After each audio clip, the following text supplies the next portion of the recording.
বহুত টকা খৰচ কৰিব লাগে, হয়নে নহয়?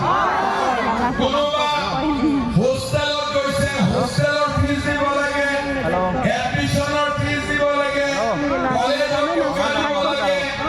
যদি আমি নিযুত মহিলা আৰু নিযুত বাবু দিছো, তথাপিতো দেউতাক মাকে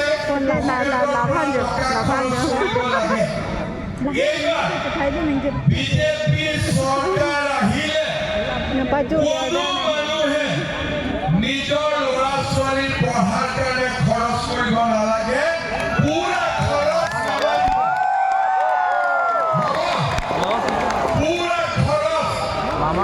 ট্ৰেইনৰ পৰা কাগজলৈ যিমান খৰচ আছে মামাই দিব, দেউতাক মাকে চিন্তা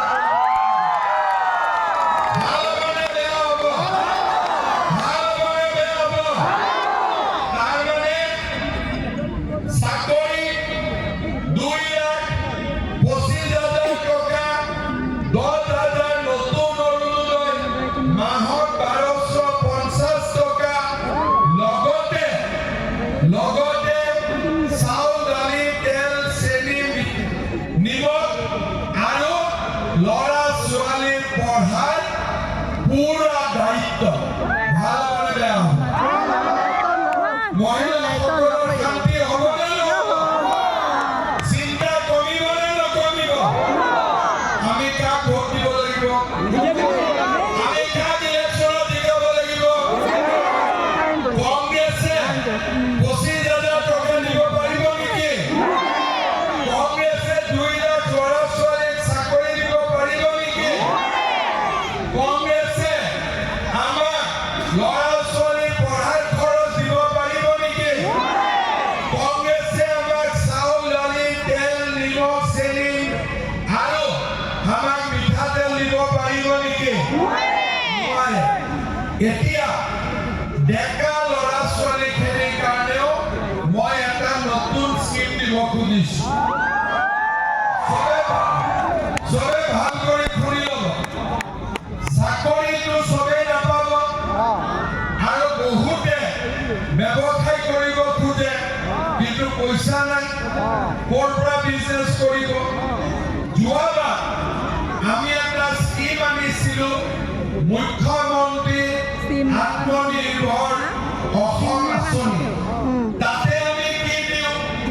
1 লাখ ল'ৰা ছোৱালীক আমি 2 লাখকৈ টকা দিওঁ।